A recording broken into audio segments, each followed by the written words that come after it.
अगर आपने कीमे की ये रेसिपी बना ली तो यकीन करें आप लोग रेस्टोरेंट जाना ही भूल जाएंगे। कीमा बनाने की ये जालिम रेसिपी तमाम खाने वालों को अपना दीवाना बना देती है। आप रेस्टोरेंट से ज़्यादा मज़ेदार कीमा अपने घर पर तैयार कर सकते हैं, वो भी कैसे, इस वीडियो को देखकर। आप लोगों ने करना क्या है, इस वीडियो को पूरा देखना है, चैनल को सब्सक्राइब करना है, वीडियो को लाइक और शेयर करना है।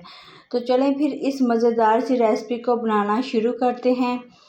और आप लोगों को मैं तमाम टिप्स बताऊंगी कि इसके लिए कौन सी ज़्यादा टिप्स ज़्यादा ज़रूरी होती हैं। तो यहाँ पर मैंने सबसे पहले एक कढ़ाई ली है, इसके अंदर मैं शामिल करने जा रही हूँ कुकिंग ऑयल।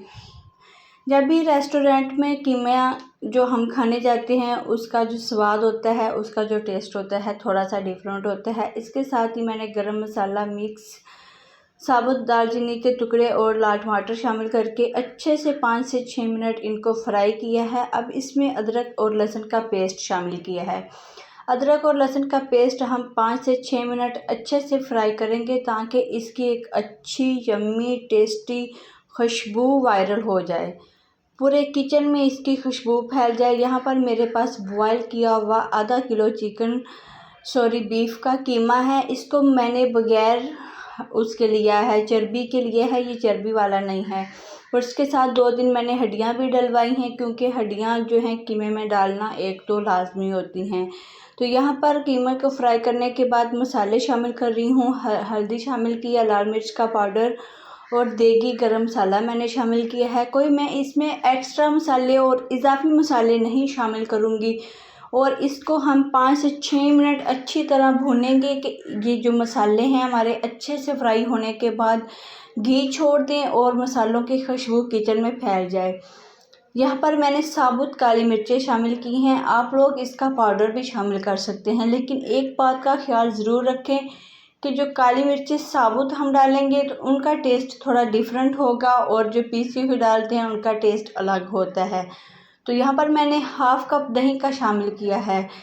ये ख़ास ट्रिक है दही की कि इसको जब हम शामिल करते हैं किसी भी सालन में तो उसको अच्छे से पहले मिक्स कर लेते हैं, और इससे क्या होगा कि दही फटती नहीं है। और साथ ही मैंने साबुत जो है सब्ज़ मिर्चें शामिल की हैं। अच्छे से हम इसको पका लेते हैं। टमाटरों का जो छिलका है वो रिमूव हो गया है, हम उसको बाहर निकाल देते हैं। अब जो है बारी आती है दही का पानी खुश्क करने की और कीमा जो है इस स्टेज पर थोड़ा सा पकाने की। अगर आप लोग कच्चा कीमा बना रहे हैं तो आप लोगों ने इस स्टेज पर 2 कप पानी डाल के इसको हल्की दम वाली आंच पर 20 मिनट दम पर लगा देना है और इसको पका लेना है। इससे कीमा हमारा गल जाएगा। मेरे पास बॉयल कीमा था इसलिए मैं दम पर इसको नहीं लगाऊंगी। लीजिए हमारा कीमा जो है तैयार हो चुका है। तो अब हम इसको सर्व करते हैं। तो गाइस, उम्मीद है मेरी वीडियो पसंद आई होगी। I hope I will be thankful to you. अगर आप लोग मेरी इस वीडियो को लाइक, शेयर और सब्सक्राइब करना नहीं भूलिएगा। और कमेंट में ज़रूर बताना है आप लोग किस कंट्री से वीडियो देख रहे हैं, किस सिटी से। अल्लाह हाफिज़।